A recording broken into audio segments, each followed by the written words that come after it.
me ye adwuma e wo strong ti e wo Eyetele TV ana Agradaa ye na adwuma e wo Eyesotum ana Agradaa ba me nchen e wo strong ti e wo Tele TV wo ana me ye interview ye interview ni ya osori a ono ko na adwuma e wo Sotum me ko Sotum bi me ye presenter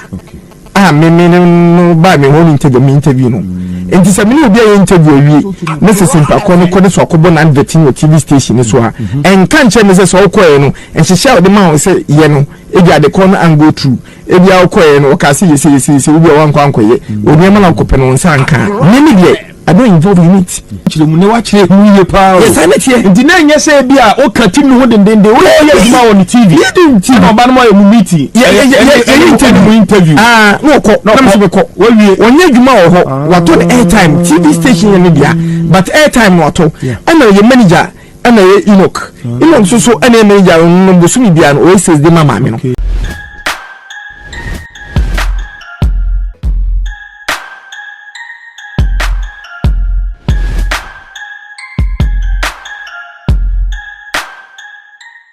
Ma obi bia akwa nko ene di mu odin edeba Tvgh so attention TV so mo amode share na ene masan ni modi nhwe bi mu attention TV so na natile me pamche wa mo subscribe channel no emma na mo share ye videos na across all the social media platforms so emfa emma me sana mo like page no so what I say na mo the comment no so airtight so e emma mo like page na mo subscribe to the attention TV channel na bibi etwa bia me de ebebrem e ma ne training issue so a beje mu e de egu ama mo tenya mpa na mo phone no so say ama mo alert na mo hu say ye nam Ghana ha kwa bibi ekoso bia yeti no ewo waso mo bi e me kan cho say yes we dey kase me say na me tie no attention TV and so ye bra penyin ye big Akwess aba abontin abeka nsembi e de tie Agradaa say we boni aye very ungrateful mumi nkuti ye odiwa age atese e we social media so e training embra acha me do ko wachi kakra o de say de o we play to say meet no avudi bi na oni na Agradaa mo na nampa na Ghana for kra say na senka Sika yare time no kwa na senka ye chiw ko mo na mo gigi hu no udi na etu na sa hono issue be bae unya personal attacks wo hu e wo Agradaa Sika Gari hu sensem no unya attacks amanfo attack wo hu na e dey ankofo ba attack me simply because omo a omadwunu nyedu no ana ba attack me tie ni metie ye hanom Ghana ha ana eye yeni ankasa men's good e buy shata ekoye advert de ma men's good ana Stumbo ekoye advert ma men's good Joy Blessing ekoye advert ma men's good Beka munya ekoye advert ma men's good but men's good egu ye na nkofo Sika koshimi me kwa involve me Sika koshimi Sika koshimi we no why na ko shata hono so kwa kojini Sika me ye adwuma e wo strong ti e wo Eyetele TV ana Agradaa ye na adwuma e wo Eyesotum ana Agradaa ba me nchen e wo strong ti e wo Tele TV wo ana me ye interview ye interview ni ya osori a ono ko na adwuma e wo Sotum me ko Sotum bi me ye presenter me no ba me won interview no enti se me obi a interview wi necessary pa ko no so akobo na advertising TV station so a en kan che me se so koye no en hihia de ma se ye no eja de ko no and go through ebi a koye no ka se ye obi a wan kwankoye obi ma na kope no nsa nka me de I don't involve in it me nka ho Simon ke kan e dia anka mes go to yin ko Sika Shatalo wana se Stumbo wana se Joy Blessing but a bay waiting chain one can send a down on any ko one can say go na down on any me aban and then ko say we which you I still like Sika enyambe no any tin so will be the animal minimum mere enka but me dey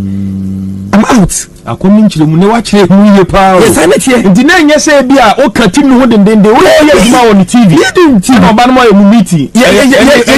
interview no ko no me ko we onye djuma wo ho wato the airtime TV station ne bia but airtime wato ana ye manager ana ye Enoch so ana ye manager no bosumi bia no says de mama me no enti airtime mama ne bo no wato enti airtime no so no bebo no ko na me so ndi so me money show ni na Enoch ababeto aso no so e Ghana nti owi a na sports aba ye ni sepo ne ko na advert me mame no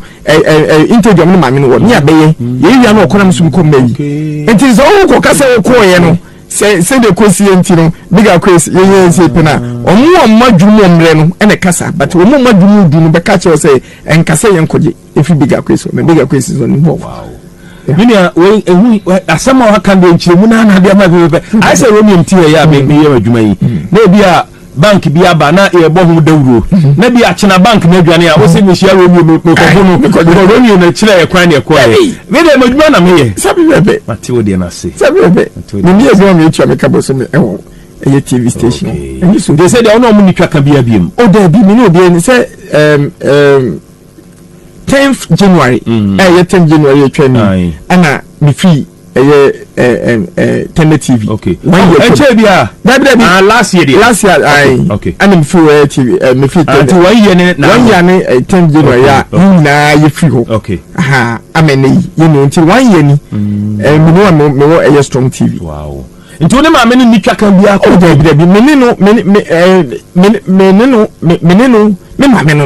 so yin nyina Maame no no ko ni honyan Maame no say oye program bia o to ensa free am yeko oye bibia eko no ho o free ni bi nkomo bibia ye ni bi komo ye ne nyaka enti wo dia no wo life no wo sa Maame no around na ko ete say jot ni yetoba ya twa say e dangerous the ma wapom dey enti wo na wo to abo say wo no ma na wo no ma enti wo dia no sa na kwa say wo de obe interview no but it's up to nipa no say wo be decide say wo be kwa na nko wo de wo for so obi a me say mo akwa ba ni mu odin bi e de ba attention TV so ma mo chomo subscribe channel no e ma mo PSA na natile na mo share videos na across all the social media platforms so and find Maame na mo like na mo de comment so e title anyina na mo bibia ayefe na ye ne ho makra mo da se ne Exp0śe